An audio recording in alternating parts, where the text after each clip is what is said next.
All right, here we go. Okay, fuck. Okay, here we go. Okay. Walking to Sky, Chapter 1. I bought a bookshelf on Gumtree recently. It was an amazing experience. I'll quickly tell you about it and then I'll read the book. But I found it strange because it made me start to think about the way like our methods of communication have sort of changed over the years. You know, in the old days, if you wanted a bookshelf, you'd just go see Gareth the bookshelf guy because he was the dude in your tribe that made the bookshelves. He had a little bookshelf cave. He was reputable. Now any mad bastard can sell their shit on Gumtree. You know what I mean? As a species, we're sort of able to cope with knowing and gossiping about around like 100 or 150 people. That's like the limit of our tribe. Any more than that, it starts to get confusing, which is why we created abstract constructs like territories and deities to unite larger groups of people under an imaginary common factor. And it works a treat because we only really gather en masse on special occasions. But I think like social media and it's fucking all that up, you know. I don't think we're able to deal with the thousands of people we're connected to on a daily basis, and as a result we neglect our immediate 150, you know. That's why I never get invited to parties anymore. It's not because I ramble on about veganism and fisting old ladies.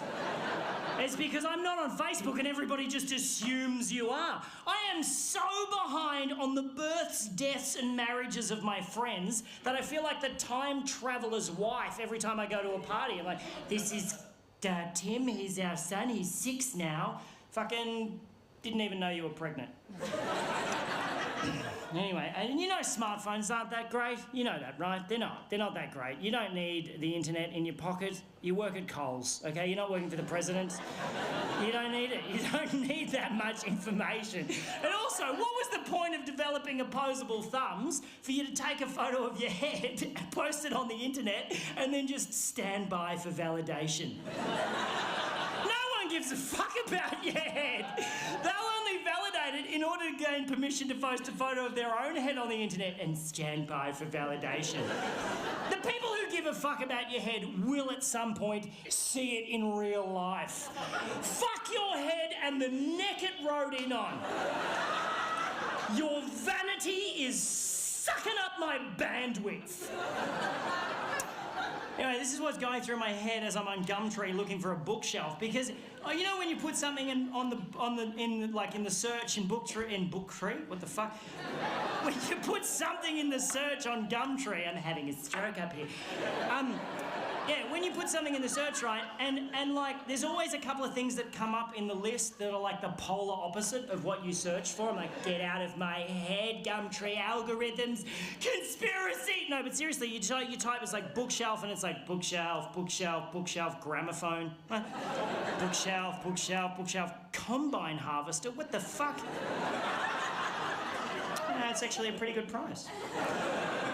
Anyway, on this particular day, I found 2 bookshelves that worked for me in terms of cost and, more importantly, geographical convenience, because I'd be fucked if I'm driving to Broadmeadows to pick up a bookshelf, right? So I type in bookshelf and I see the 2 things and I'm like, okay, one seller is Kathy, the other is Morgan. I send them both the same text message. Hello, I saw your bookshelf on Gumtree. Is it still available? Kathy texts back straight away saying, sorry, it went this morning. That's cool, Kathy. I'm sorry I gave you an annoying voice in the retelling of this story. Morgan's response came through a couple of minutes later and simply read, it was my wife's bookshelf. How do you respond to that? Aside from the fact that it doesn't answer my fucking question, his use of past tense in that sentence unnerved me slightly. I'm like, oh, I should probably just find another bookshelf. And then I noticed he lived in the suburb next to me, so I replied, is it still available? He responded with the letter Y. Just a Y? Is he asking me why I want to know if it's still available? Or is it a Y for yes, and he's so in the throes of grief that he can't manage the E and the S? I assume it's a Y for yes, so I respond, cool, I'll take it. When's a good time to come and pick it up? No reply for 15 minutes. I'm like, oh, he's forgotten about me, fuck it, I'll find another bookshelf. And then when his reply actually does come through, I realise he spent those 15 minutes crafting his response Because it's a fucking thesis. He must have felt so bad about only using a single consonant in his previous text that he just massively overcompensated with this one. Also, for some reason, felt that the use of punctuation, entirely unnecessary. So it's just one obscenely long sentence which reads, "You must come and pick up now. I only have short time here at house and also it wide. So bring van or trailer and there stair. But I can help you carry downstairs. If you come park out front, walk up past ring bell and I will help you carry it to trailer or van. I only accept cash and if you do not come now, I will sell it someone else."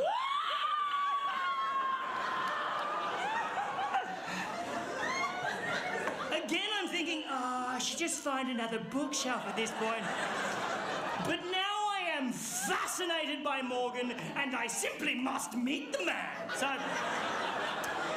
I drive over to his house. Oh, before I left, I sent him a message saying, "Cool, I'll be there in 10 minutes. He replied, "Okay," but spelled it O-K-A-Y, which just fascinated me more that he'll use 4 letters to spell a 2-letter word, but only 1 letter to spell a 3-letter word. Morgan is off the fucking chain!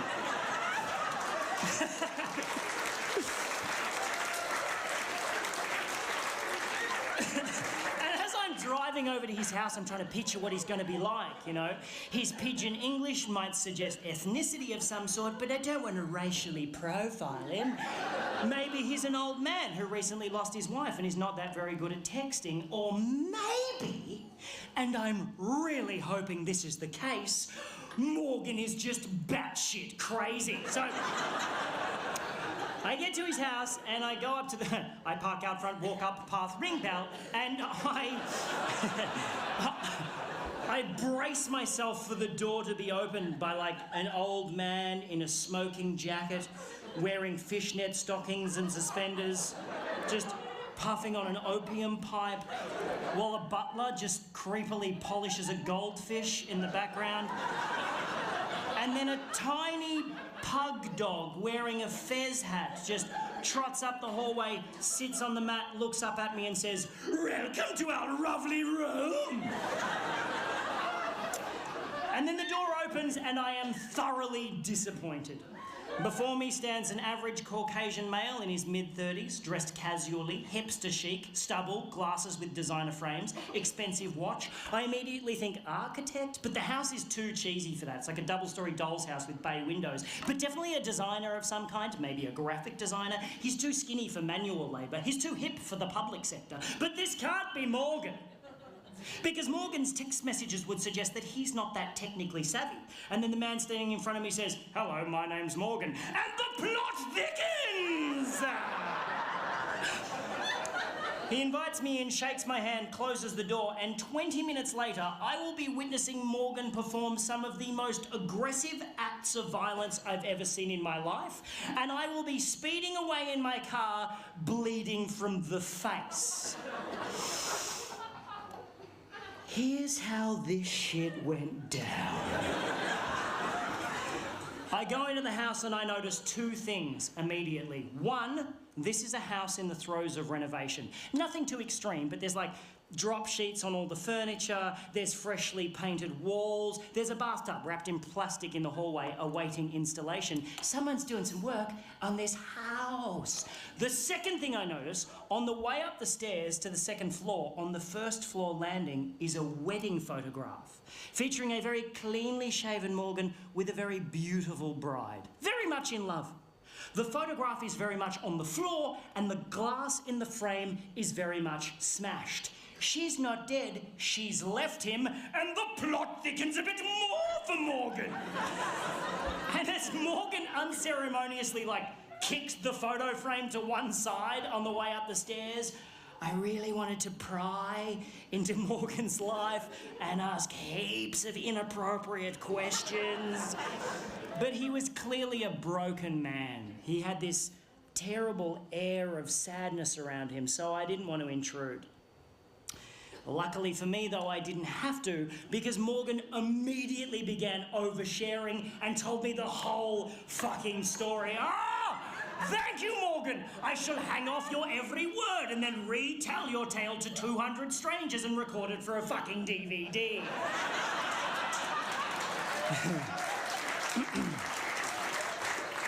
He is a graphic designer, yes, and he's really good at it. He does like massive rebranding campaigns for large corporations. He gets flown all over the world doing this shit, right?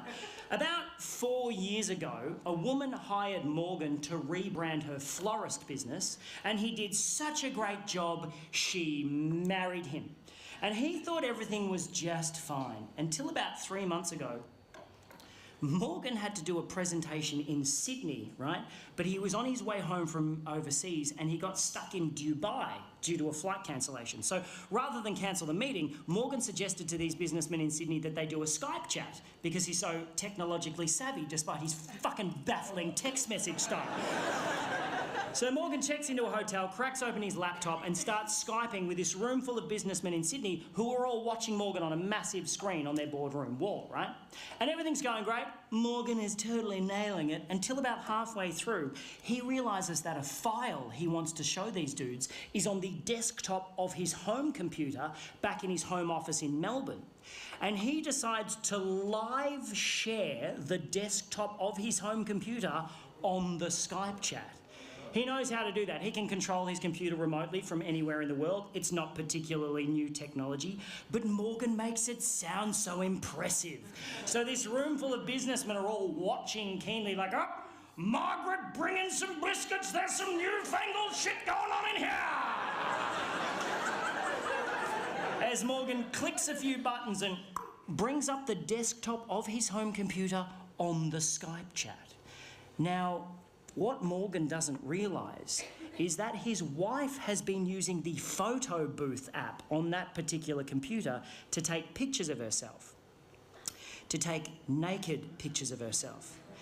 To take naked pictures of herself doing some pretty fucked up shit. It's embarrassing to say the least. Just as Margaret came back in with the biscuits, I've got you the...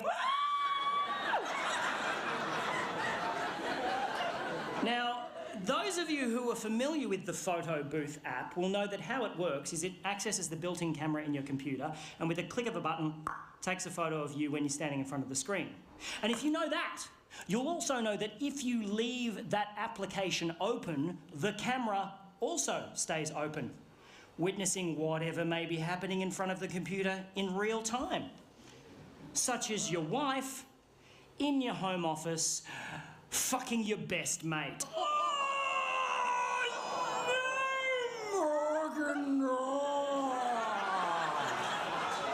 Morgan then goes on to tell me she's keeping the house, his former best mate is moving in, and while they're out for the day happily shopping for fittings, Morgan must suffer the indignity of moving his shit out and selling the stuff they don't want on Gumtree to this guy. It's at this point of the story that Morgan starts crying. He breaks down, and I do not blame the man. It's fucking horrible, and I just want to give him a big hug and say, everything's going to be all right, Morgan. But I am holding the full weight of a bookshelf halfway down a set of stairs, and Morgan is the only thing stopping that bookshelf from caving my face in. I was like, Morgan!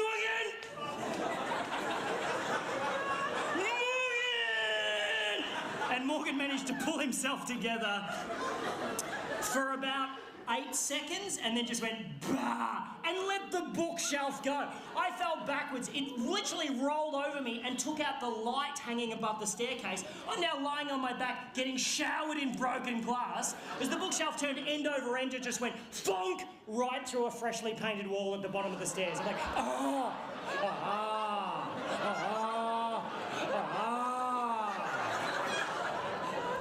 Tiny cut on my forehead, which is just pissing blood for some reason. Apart from that, I'm fine. Morgan, however, he's not fine.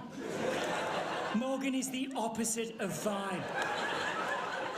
Something happened when the bookshelf lodged itself in the wall, and his sadness just went away in a second, and he started pissing himself laughing. Hysterical. And he had the creepiest laugh I've ever heard in my life. I'm standing going, this is weird, and he's going, like some sort of demonically possessed baritone kookaburra. It's like...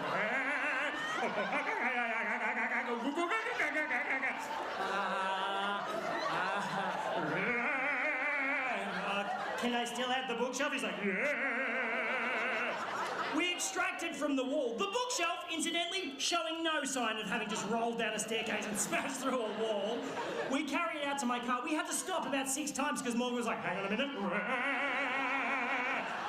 We got it to my car, put it on the trailer, and Morgan was in such a great mood, he let me have the bookshelf for free. Oh!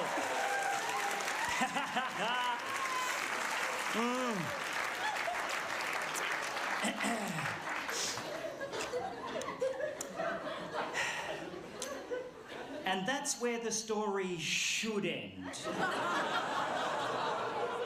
But there was something about the bookshelf going through the wall that flipped a fucking switch in Morgan's head, and he is now hungry for more destruction.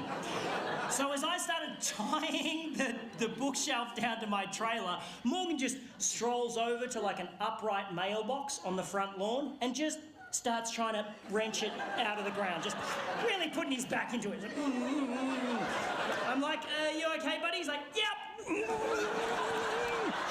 He pulls it out of the ground, whereupon he wields it like a fucking battle axe and just starts smashing up the front garden, just beheading the daisies, fucking up the lavender.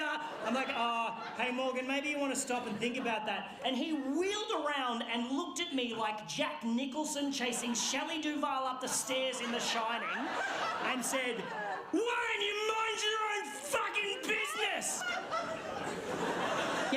Yep, cool, man. Yep. Now, I like tying knots. I'm quite good at tying knots. If I tie something down, I take my time because I want it to stay there. But as Morgan nonchalantly strolled up the driveway, rolled up the garage door, and put the mailbox through the windscreen of an Audi, I must admit, I kind of rushed my knot tying job. I got in the car, I'm about to drive off. I'm like looking at the house going, I'm sure he'll be fine. And then an armchair smashed out of an upstairs window and just went doink, doink, doink, doink down the front lawn. I was like, what's my duty of care in this situation? I didn't want to call the cops on him. I didn't want him to trash the house. I'm like, fuck, I'm gonna have to talk to Morgan. So I got out, I walked up the driveway, shitting myself. You know when someone does something really violent and you're just like, fuck, we're not supposed to do shit like that. Yucky, just yucky feeling in my tum-tum. And I'm standing there in the garage, and there's like an adjoining door in the garage that leads into the house. I can see in through the door into the house, up the staircase. It's like a wooden staircase, and I'm standing in the garage just going, Morgan! Like I was calling a cat for its dinner. Like, Morgan! Muggy, muggy, muggy, muggy, muggy! And then I notice a small trickle of water start to come from the top step. And then a little bit more water, and then quite a lot of water. Just pissing down the stairs like a shitty water feature. I'm like, that can't be right. And then Morgan appeared on the top step holding a hammer like this. Bah! I was like, whoa! He's like, bah! Starts running at me, wielding the hammer, going, bah! I'm like, oh no, man, I just wanted to buy a bookshelf. He's like, run straight past me. I'm like, where are you going? He's like, bah! Made a beeline for my car. I'm like, no, man, stop. He's like, stop it, just stop. He spins around and goes, I just checked my phone. She texted me 15 minutes ago saying she'll be here in 15 minutes. We gotta go! And gets into my car. Jesus, fuck me. I run down the lawn, get in the driver's seat. I'm like, what was with the water? He goes, I put plugs in all of the sinks and turned all the taps on. I'm like, that's fucked. He's like, just drive. I was like, nah. I took off so quick, rounded the corner at the end of his street, and the bookshelf just went, boosh, and exploded against the guardrail. Just exploded in a shower of badly tied knots and broken dreams. So me and Morgan just fucking left it there. Like a little breadcrumb for his ex-wife to find on the way home to her destroyed gingerbread house. I dropped Morgan at a train station. I have never seen him again. And that, my friends, is why I no longer shop on Gumtree. Thank you very much. Thank you very much.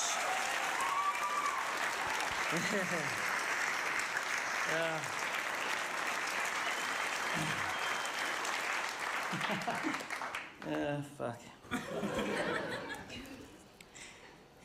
You know my favourite bit of that story? I just made it up. Yeah, it's not true. There is no Morgan. It's very unsatisfying, isn't it? But I saw him in my head. I saw Morgan in my head.